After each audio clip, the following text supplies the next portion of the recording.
Role supreme कोर्टाने महाराष्ट्र सरकारला एक जोरदार चपराक मारली आहे। धार्मिक ध्रुवीकरण करूनच हे सरकार सत्तेवर आलं। या सरकारला विकासापेक्षा धार्मिक उद्रेक करून, धार्मिक भावना भडकवून, धर्मामध्ये तेढ निर्माण करून, जातीय तेढ निर्माण करून सत्ता मिळवता येते अगदी सोपा मार्ग या सरकारला गवसला आणि मग त्यातूनच धर्माच्या नावाची लूटही सुरू झालेली आहे। मग कुंभमेळ्याची असेल किंवा मंदिराच्या नावाने देणग्या गोळा करून लुटण्याची असेल, राम मंदिराच्या मध्ये प्रभू रामचंद्राच्या अयोध्या मंदिरामध्ये झालेली लूट ही सर्वश्रुत आहे। आम्ही सातत्यानं कुंभमेळ्यावर प्रश्न उपस्थित करत आहोत की इथे अनेक सुविधांचा अभाव आहे। शिक्षक नाहीत, शाळा नाही, शाळेमध्ये जाण्यासाठी मार्ग नाही, शाळेमध्ये सुविधा नाहीत, शाळा आहे तर शौचालय नाही, शौचालय आहे तर पाणी नाही, अशा विविध समस्येशी झुंजत असताना देशामध्ये 92,000 शाळा बंद झाल्या आणि महाराष्ट्रामध्ये सुद्धा मोठ्या प्रमाणात शाळा बंद करण्याचं काम या सरकारने केलं। आता तरी जरा शुद्धीवर या। आम्ही म्हणत होतो की कुंभमेळ्याला 35,000 कोटीची गरज काय? हा भ्रष्टाचार करण्यासाठी आणि त्यातून लूट करण्यासाठी या कुंभमेळ्यामध्ये हे पैशाची उधळण केली जात आहे। त्यावेळेस आम्हाला हिंदू विरोधी, आम्हाला धर्माच्या विरुद्ध उभं करण्याचं काम केलं। आज मात्र सर्वोच्च न्यायालयाचे न्यायाधीश आदरणीय प्रसन्न वराडे यांनी या सरकारला चपराक लावून प्रश्न विचारला की तुम्ही जर कुंभमेळ्यावर 35,000 कोटी खर्च करत असाल तर शिक्षणासाठी 3,000 कोटी रुपये तुमच्याकडे नाहीत का? किंवा तुम्ही 3,000 रुपये तुम्ही शाळांच्या सुविधेवर, शाळावर खर्च करू शकत नाही का? याचा अर्थ असा आहे की यांना मोदींच्या विचारातील भारत घडवायचा आहे। या देशाला मोदींच्या विचारातला भारत कसा असावा तर तो कुंभमेळ्यामध्ये डुबकी लावून स्वतःला शुद्ध करणारा असावा। परंतु या देशातील सर्वोच्च स्थानी नेण्यासाठी ज्या व्यवस्था आवश्यक आहेत त्यातील शिक्षण व्यवस्था मात्र नष्ट करणारा असावा, अशी काहीशी परिस्थिती या देशामध्ये आणि राज्यामध्ये निर्माण झाली आहे। म्हणूनच आता तरी त्या कुंभमेळ्याचा बजेट कमी करा। कुंभमेळ्यामध्ये हे पैसे वापरण्यापेक्षा हे पैसे शिक्षणावर वापरा। आम्ही कुंभमेळ्याला विरोध करत नाही। तुम्ही 2, 4, 5,000 कोटी रुपये त्यावर खर्च करू शकला तरी खूप झालेत, पण नाही, प्रयागराजमध्ये एवढं झाला तर आम्ही एवढं करणार आणि बाहेरचे ठेकेदार येऊन महाराष्ट्राची तिजोरी या कुंभमेळ्याच्या नावाखाली लुटून नेतील। म्हणजे 500 कोटी रुपयाचं काम एका कंत्राटदाराला मिळाल्यानंतर तेच काम खाली 300-325 कोटीमध्ये फुटकळ कंत्राटदाराला तो देऊन 500 कोटीमधून 250 कोटी रुपये कमवून देत आहे। हे काय चाललं आहे महाराष्ट्रामध्ये याचं उत्तर सरकारने दिलं पाहिजेत। आणि आता तरी हा बजेट एवढ्याची आवश्यकता आहे का? रस्ते नीट करा, आवश्यक असलेल्या सुविधा निर्माण करा, परंतु 35,000 कोटी रुपयाची लूट करून या देशाचं भविष्य उजवाडू नका, उद्ध्वस्त करू नका। या राज्यातील पोरांचं शिक्षणासाठी लागणार आहे। काल आम्ही पुण्यात होतो, पुण्यामध्ये 2 वर्षापासून स्कॉलरशिप मिळत नाही आहे अशी विद्यार्थ्यांनी आमच्या पुढे अडचण मांडली। आदिवासी विद्यार्थी उपोषण करतायत, त्याला राजकीय पक्षाचा मुलगा म्हणून मुलगी ठरवलं जात आहे, कार्यकर्ता ठरवलं जात आहे। हे दुर्दैवानं इथे नमूद करावं लागतं आणि म्हणूनच या तरुणांच्या भावनांचा विचार, या पिढीचा विचार करून ह्यामध्ये सुधारणा करतील अशी माझी अपेक्षा आहे आणि सूचनाही आहे। नहीं, देखिए कुंभ मेला को लेकर हम लोग, कुंभ मेला जो नासिक में होने जा रहा है उसको लेकर हम बार बार बोल रहे हैं कि 35,000 करोड़ की आवश्यकता क्या है। ये राज्य में बहुत सारे समस्या है, प्रॉब्लम है, शिक्षा की समस्या है, बहुत सारे स्कूल बंद पड़े हैं, स्कूल है तो टीचर नहीं है, टीचर है तो बिल्डिंग नहीं है, बिल्डिंग है तो पीने की पानी की व्यवस्था है नहीं है, पानी की व्यवस्था नहीं है तो शौचा भी नहीं है, जाने के लिए ठीक से रास्ता भी नहीं है। बहुत सारे स्कूलों में बारिश में पानी टपक रहा है और उसी में भी बच्चे अपनी पढ़ाई कर रहे। राज्य में, देश के अंदर में 92,000 स्कूल बंद पड़े हैं। इतने बड़े पैमाने में स्कूल बंद पड़ने के बाद में महाराष्ट्र की वही स्थिति है। हम बोलते थे कि कुंभ मेला की इतनी खर्चे इतनी पैसे की, इतना उधल पट्टी की क्या जरूरत है, तो हमें हिंदू विरोधी कहा जाता था। हमने कुंभ मेला को विरोध नहीं किया, वो कुंभ मेला करो, आप पर 35,000 करोड़ रुपए क्यों खर्चा करते हो, ये हमारा कहना था। आज हमें बोलने को पुष्टि मिली है कि आज सर्वोच्च न्यायालय, सुप्रीम कोर्ट के न्यायाधीश ने, जज ने, श्री प्रसन्ना जी वराडे जी ने आज वही कहा कि कुंभ मेला में 35,000 करोड़ रुपए खर्चा करने के लिए आपके पास है और 3,000 रुपये शिक्षा पे खर्चा करने के लिए आपके पास में पैसे नहीं है। इससे यही दर्शाते हैं कि ये सरकार देश को अनपढ़ गंवार कराना चाहती है। गंगा में डुबकी या लगाना कर, गोदावरी में डुबकी लगाने से वो कोई उसका भविष्य सुधर नहीं जाता है, उसके पाप नहीं धोते। शिक्षा पाएगा तो पाप से नहीं, इस देश से सर्वोच्च पद पर पहुंचने का उसको संधि मिलेगी, चांस मिलेगा। पर शिक्षा के लिए इनकी अनास्था है और ऐसे धार्मिक कार्यों में, धार्मिकता में इनको मालूम है कि इसे इजी रास्ता है। लोगों को धार्मिक भावनाओं में भड़काओ, वोट पाओ, कुछ नहीं किया तो भी चल जाता है। इस तरह की सरकार की, मोदी सरकार की भी भावना है और देवेंद्र फडणवीस सरकार की भी वही भावना यहाँ पे महाराष्ट्र के अंदर में हमें दिखती है। महायुति सरकार की भावना वही नजर आती है।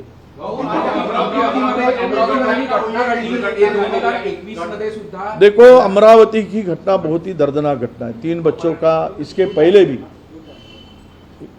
पहले भी वहाँ पे यही हुआ था और वहाँ मैं भी उस वक्त गया था, मेरे ख्याल से भंडारा में इसके पहले हुआ था और अमरावती में भी हुई थी ये घटना। आज कल जो ये घटना घटी, इसमें से 3 बच्चों की डेथ हो गई। अब मुझे बताइए, आश्रम स्कूल में अगर स्नेक बाइट से बच्चों की डेथ होती है तो उसके संस्था के ऊपर कार्रवाई की जाती है, उसको संस्था चालक को दोषी पकड़ाया जाता है। तो फिर ये डिपार्टमेंट के मंत्री जो हेल्थ के, ये भी तो चालक ही है। फिर इनके ऊपर आज इनके ऊपर अटेम्प्ट टू मर्डर का गुनाह क्यों नहीं? इसके लिए हमारी मांग है कि यह सरकार के ऊपर यह गुनाह दाखिल होना चाहिए। उन बच्चे के लिए हॉस्पिटल का ऑडिट नहीं किया गया, हॉस्पिटल में सुविधा नहीं, जो वेंटिलेटर थे वो वेंटिलेटर पीएम केयर फंड से आए थे दिल्ली से, जिसका कोई उपयोग ही नहीं है। हजारों करोड़ों हजारों वेंटिलेटर ऐसे ही पड़े और वही वहाँ पे वापर किया जाता था। आज इस बच्चे के लिए जिम्मेदार महाराष्ट्र की सरकार है, महाराष्ट्र का हेल्थ डिपार्टमेंट है और हेल्थ डिपार्टमेंट के ऊपर ये गुनाह दाखिल होना चाहिए। खून इनके हाथ, इन बच्चों के खून में ये सरकार के हाथ रंगे हैं, इसलिए सरकार दोषी पाना चाहिए। मैं परसों के दिन सुबह ये परिस्थिति को देखने के लिए वहाँ जा रहा हूँ और इसका जवाब सरकार से चाहते हैं। आज मंत्री गए ना, उनको इस बारे में कोई जवाब देना पड़ा, जवाब देने की ताकत उनमें नहीं थी, वो जवाब नहीं दे पाए क्योंकि इतने सारे हेल्थ की आज समस्या इस राज्य में बहुत सारी खड़ी है। कुंभ मेला के लिए पैसे, हेल्थ के लिए पैसे नहीं, शिक्षा के लिए पैसे नहीं, वहाँ मेरा राज्य कहाँ जा रहा है? कुठे नेऊन ठेवला महाराष्ट्र माझा, महाराष्ट्र माझा खड्ड्यात नेऊन ठेवला आता, अशी म्हणायची पाळी आली है। मुख्यमंत्री ने 5 लाख रुपए देने की घोषणा की है, क्या लगता है 5 लाख रुपए उन बच्चों के लिए काफी है? देखो, अब बच्चा ने जन्म लिया है, उन माँ ने 9 महीने से बच्चों का मुंह देखने के लिए 9 महीने पाला, वो तरसती रही, वो अपने तकलीफ सहते रही, और बच्चा पैदा होने के बाद अगर मर जाता है तो उस माँ को 5 लाख रुपए से उसके आंसू आप पोंछ सकते हैं, उसके आंसू रोक सकते हैं आप 5 लाख रुपए से, उसका दर्द आप बांट सकते हैं, ख़त्म कर सकते हैं। आप पैसों से इस तरह से नहीं गिना जाता है। आप उनकी भावनाओं को समझो, उनके वेदनाओं को समझो, उनके दुख और दर्द को आप समझना चाहिए। और ऐसी घटनाएं घटती है तो जिम्मेदारी फिक्स करके मंत्री के ऊपर गुन्हा दाखिल करने का आदेश करिए। भाऊ, अमरावतीमध्ये जी घटना झाली आहे कसं पाहता तुम्ही? दुर्दैवी घटना आहे. नाही, फार प्रचंड वेदना देणारी घटना आहे। यापूर्वीसुद्धा भंडाऱ्यामध्ये अशीच घटना त्या हॉस्पिटलमध्ये झाली, अमरावतीमध्ये पुन्हा दुसऱ्यांदा झाली। सरकार अशी घटना झाली की आम्ही ऑडिट करतो, हे करतो, ते करतो सांगताय। मोठ्या प्रमाणात डॉक्टरांची पदं रिक्त आहेत, तिकडे इक्विपमेंट नाही, औषधी नाही, आणि आज ही घटना घडल्यानंतर यामध्ये ज्या अमरावतीमध्ये घटना घडून 3 मुलांचा मृत्यू झाला, आता याला कोण जबाबदार धरणार? आश्रम शाळेमध्ये सर्पदंशाने मृत्यू झाल्यानंतर संस्था चालकाला जबाबदार धरले, त्याच्यावर गुन्हा दाखल केला आहे, सदोष मनुष्यवधाचा गुन्हा। मग आता ते चालक होते त्या आश्रम शाळेचे, आता या आरोग्य विभागाचे चालक कोण? मंत्री। मंत्र्यावर का गुन्हा नाही? आपल्या याचा सदस्य मनुष्यवधाचा गुन्हा का दाखल केला नाही, का करत नाहीत? हे यंत्रणा याला जबाबदार आहे। तुम्ही ऑडिट का नाही करून घेतला? ते व्हेंटिलेटर कोणत्या काळातले आहेत? PM केअर मधले बोगस दिल्लीवरून पाठवलेले, त्याचा काही उपयोग होत नाही, तरी वापरले जात आहेत, त्याच्यामुळे हजारो लोकांचे जीव गेलेत। आणि हे सर्व होत असताना आमची सरकार आमची मागणी आहे, या यंत्रणेच्या प्रमुख अधिकाऱ्यावर, मंत्र्यावर या घटनेला जबाबदार धरून कारवाई केली पाहिजे। जशी आश्रम शाळामध्ये केली तशीच कारवाई इथे होण्याची अपेक्षा आहे आमची, आणि ती मागणी पण आहे। मी स्वतः जाणार आहे आणि तिथे जोपर्यंत हे होणार नाही याचा पिछा आम्ही करू आणि पाठपुरावा सुद्धा करू। राहुल गांधी मनुस्मृतीचे चुकीचे दाखले देऊन तरुणांची माती फडकवत आहेत, असा पद्धतीचा आरोप भाजपकडून केला जातो। भाजपला मनुस्मृती वाचले नाही ना, आंधळे भक्त आहेत, आंधळ्या भक्तांना दूध नको आहे, गोबर पाहिजे, त्यामुळं ते दाखले तसे देतात असंच म्हणावं लागेल। कारण जे मनुस्मृतीमध्ये आहेत ते दाखले आहेत, पाहिजे असेल तर ते दाखले कुठल्या ठिकाणी आहेत हे कारण आम्हाला माहीत आहे। आम्ही कोणी भाजपच्या असं म्हणणाऱ्यांनी पुढे यावं आणि त्यांना आमचा पुरावा देतो, मनुस्मृतीमधला आम्ही पुरावा देण्यासाठी तयार आहोत। चुकीचा दाखला अजिबात नाही। मनुस्मृतीने या देशाला गुलामगिरी, स्त्रियांच्या गुलामगिरीवर जो फोकस आहे, स्त्री म्हणजे भोगवस्तू आहे, स्त्री गुलाम आहे, अशाच प्रकारचा त्या स्त्रीच्या संदर्भात मांडले गेला आहे। हे राहुलजींनी मांडलं आहे ते सत्य आहे, त्याचे पुरावे सुद्धा आहे। अरविंद केजरीवाल ने कांग्रेस पे निशाना भाऊ, ज्या पद्धतीची घटना झालेली आहे आणि त्यानंतर आता चौकशीची मागणी तुम्ही करतायत का? काय होईल? कारण यापूर्वीच्या घटनांमध्ये ऑडिट झालेलं आहे, पण त्याचे पुरावे काही समोर आले नाही, हे सगळं बोगस आहे। ही जी घटना अमरावतीची घटना ही शर्मेनं आरोग्य यंत्रणेचे धिंडवडे काढणारी घटना आहे। मी सांगितलं की आज एवढे पैसे तिकडे उधळले जातात, पण आरोग्यामध्ये अजूनही पाहिले आपण, काल डॉक्टर वेळेवर न आल्यामुळे अहिरीमध्ये एका गर्भवती स्त्रीला 2 तास थांबावं लागलं।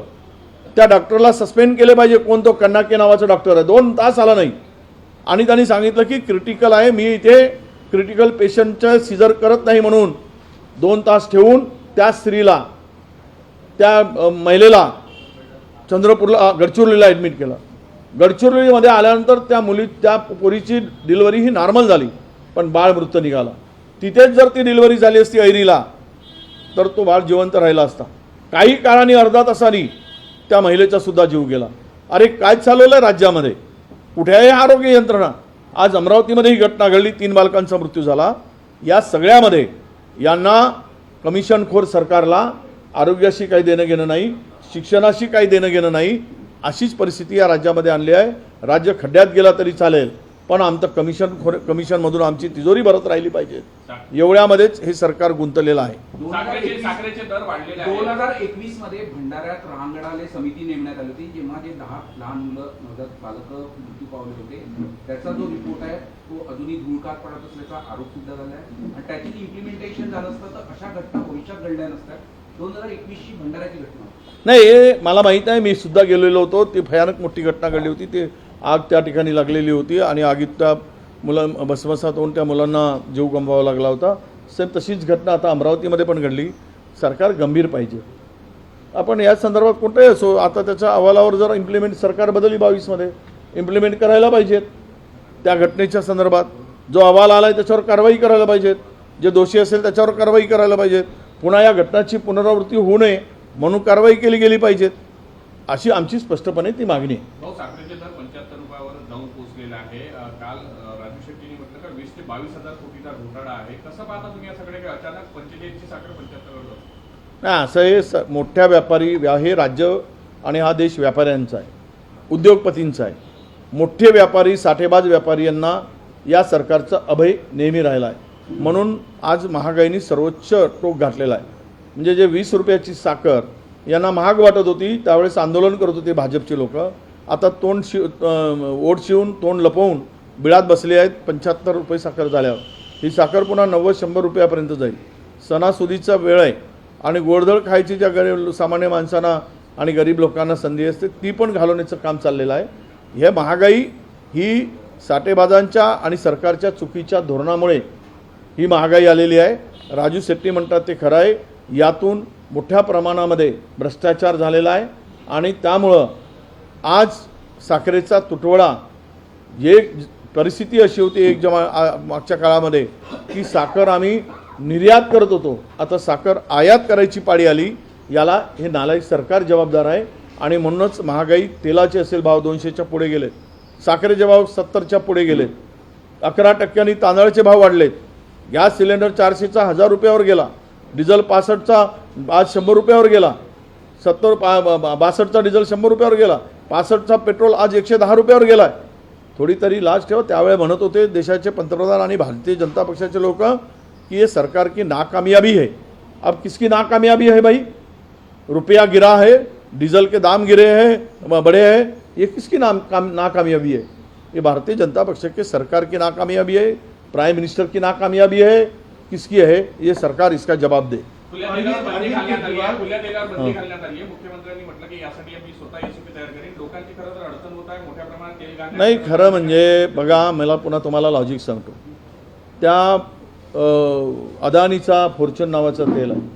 सध्या देशामध्ये अदानी 67% तेलावर कंट्रोल ठेवत आहे. 67%. बाकीच्या लोकांचा इतर कंट्रोल आहे. मला एक सांगा, शेंगदाणे हे 150 रुपये किलो आहे. 1 लिटर तेल काढायसाठी 3 किलो शेंगदाणे लागतात. 450 मध्ये हा 210 रुपयात फॉर्च्यूनचा शुद्ध शेंगदाणे तेल कसा विकू शकतो? म्हणजे काय प्युअर आहे? पॅकिंग केला म्हणजे प्युअर आहे आणि खुला आहे ते भेसळ आहे. हा परंपरागत तेली समाजाचा धंदा आहे. अनेक छोट्या मोठ्या गावागावामध्ये खुला व्यापारी करणारे छोट्या मोठ्या व्यापाऱ्यांचा धंदा आहे. तिथे तुम्हाला चौकशी करायची असेल तर करा, परंतु त्याला बंदी घालणं, आज मला सांगा कोण पाकिट अर्धा किलोचं घेऊ शकतील 100 रुपयाचा? त्यामुळे 10-20 रुपयाचं तेल घेऊन 2 टाईम फोडणी होईल असे गरीब लोक आहेत, त्यांच्यासाठी ती सोय आहे. परंतु ती सुद्धा घालवण्याचं काम करून मोठ्या व्यापाऱ्यांना फायदा होईल यासाठी पॅकिंगचंच घेतलं पाहिजे, खुला घेतला नाही पाहिजे. ही जे काही भूमिका सरकारने आणि त्या विभागाने स्वीकारली याला आमचा विरोध आहे. या संदर्भात ही बंदी उठवण्याचा निर्णय सरकारने त्वरित घेतला पाहिजे. तपासणी करा, भेसळ असेल तर कारवाई करा, पण खुल्या तेलाच्या विक्रीला बंदी करू नका, ही आमची मागणी आहे. बहु अरविंद केजरीवाल ने कांग्रेस पर निशाना साधा है, किसी का नाम न लेते हुए उन्होंने ऐसा कहा है कि इथेनॉल के मुद्दे को कांग्रेस उठा नहीं रही है, कहीं ना कहीं कारोबार में सम्मिलित है. नहीं, ऐसा है, सरकार को बोलना हम लोग उठा क्यों नहीं रहे? आज ये स्थिति शुगर की आई है, वो ethanol direct juice to sugar ये बनाया जाता था, इसीलिए ये स्थिति निर्माण हुई है. ये तो पूरे यूपी से लेकर तो हर जगह में हो रहा है. कांग्रेस कहाँ है? आज शुगर कारखाने की बात करें, महाराष्ट्र में आधा से ज़्यादा कारखाने बीजेपी के वो टेक ओवर कर लिया है. एक बड़े बड़े बीजेपी के नेताओं के 10-10, 15-15 कारखाने हुए. नए उद्योगी आए सरकार के पुरस्कृत, सरकार के आशीर्वाद से वो 15-15, 20-20 कारखाने के मालक हो चुके हैं. उनकी यादी भी हमारे पास है. सवाल ये आता है केजरीवाल को, इस लड़ाई में तुम लड़ना है तो लड़ो, कांग्रेस को क्यों समेटते हो, कांग्रेस को क्यों डालते हो? इसका मतलब यही है भाजपा को बचाने के लिए कांग्रेस के ऊपर निशाना साधना, और भाजपा का डर जो है इनके दिमाग में वो केजरीवाल को कहीं सता तो नहीं रहा है, इसीलिए इस तरह की भाषा वो करते हैं। चीनी व्यापारियों ने ऐसा भी कहा है कि इथेनॉल को लेकर चीनी की जो कीमत है वो बड़ी नहीं है, ऐसा चीनी व्यापारियों का कहना है। नहीं, चीनी व्यापारी ने तो अभी देखा है कि शक्कर अभी मार्केट में जो है कोई 2 किलो मांगता है तो 1 किलो दिया जा रहा है, 10 किलो मांगते हैं तो 5 किलो शक्कर दिया जा रहा है। इसका मतलब कि साटेबाज जो है, जो डंपिंग करके रखने वाले, डंप करके रखने वाले, आने वाले त्यौहार में इसके ऊपर कमाई खींचकर बड़ी कमाई करना चाहते, उनके ऊपर कार्रवाई होने की आवश्यकता है। और हाँ, इथेनॉल से शक्कर के ऊपर क्या परिणाम हुआ, ये हुआ, इसका खुलासा सरकार करे तो अच्छा है, मैं करने से सरकार ने इस बारे में अपनी भूमिका रखनी चाहिए। कुछ प्रमुख शहरों में प्याज की कीमतें भी 44% की वृद्धि पकड़ी है। सवाल अभी यही आहे, आता विषय असा आहे की उद्याला आमचं ओबीसीचा महाराष्ट्रातील जवळपास 300 नेत्यांची बैठक आयोजित केलेली आहे।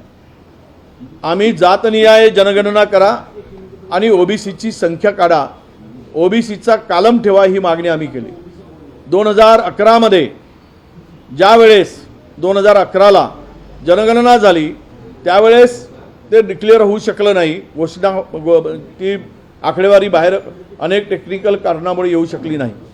पण 21 मध्ये 22 मध्ये आम्ही आपल्या त्यावेळेस सर्वोच्च न्यायालयामध्ये एक ॲफिडेव्हिट केंद्र सरकारने दिला आणि त्यानंतर त्या इम्पेरिकल डेटा तिथून आपल्याला सिलेक्ट करता येत नाही म्हणून इम्पेरिकल डेटा कलेक्ट करायसाठी बांटिया समिती निवड केली गेली।